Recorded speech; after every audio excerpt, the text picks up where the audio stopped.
Okay, today we're going to look at the Supreme Court. And you need to remember that this is the highest court in the land, that there are 9 justices that sit on the Supreme Court, and a majority of 5 justices can do big things for our country.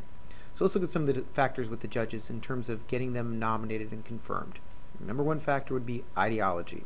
Are they a liberal or are they conservative? A Democratic president is going to want someone that not only is part of his party, but someone that is also in his ideological mindset.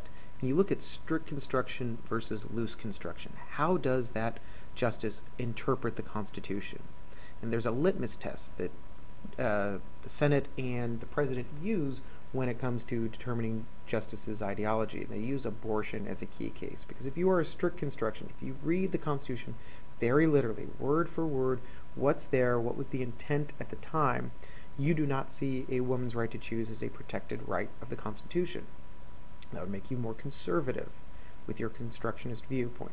A loose constructionist would then see abortion, though, and look at the Fourth Amendment and the implied privacy rights contained by denying unlimited search and seizure, would see the Ninth Amendment as extending that into personal matters, and would see a veil of privacy that allows for a woman's right to choose. So presidents have to be very careful. They look first at party, but ideology is even more important. Some other factors impacting it is age. How old is this justice? Are they going to be around for a long time? Presidents want the biggest impact, so they want to put someone on the bench that's going to be there for 30 years giving decisions that they believe in. They look at gender and race and ethnicity. They want balance on the court. They want to see diversity on the courts in our country. But they have to consider, are they confirmable? Will they make it through the confirmation process? Will they be able to be nominated and confirmed by the Senate? So sometimes they have to go with compromise candidates. Sometimes they have to look for moderates. Sometimes they have to look at people that don't have a big track record so that there isn't a lot to discredit them on or a lot to attack. And that throws in some dangers about ideology. If you don't have a big track record, what truly is that person's ideology? Now, once we know who's on the court, then we have to decide what gets seen by the court. So 80,000 cases are appealed to the court each year. Of those 80, about 80 will, or of those 80,000, 80 will be taken up and decided. And the process for bringing a case up to the Supreme Court is called granting a writ of certiorari. And the rule is that 4 justices, that's the rule of 4 justices need to agree that the case is worthy of the Supreme Court's attention. And then they bring it up and they will hear the case.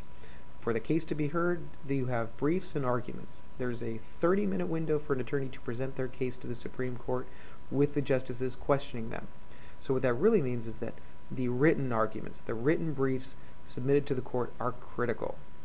These are the ones that will cite previous cases, cite precedents, cite the Constitution. This is where amicus curiae briefs written by interest groups will help swing the decision of the court. When the court renders their decision, there's several ways they can go. There's the majority. So if 5 justices agree on a decision, that becomes the opinion of the court. That is the majority decision, and that is the impact on the country. Now, some judges that agree with the outcome might agree with the outcome for different reasons. So they will write a concurring opinion. Maybe they'll cite a different part of the Constitution that they think supports the decision. Then you have dissenting opinions. You have these opinions that do not agree with the decision of the court and they want to go in a different direction. And I'm going to save for another discussion the factors that influence a decision. That'll be part 2.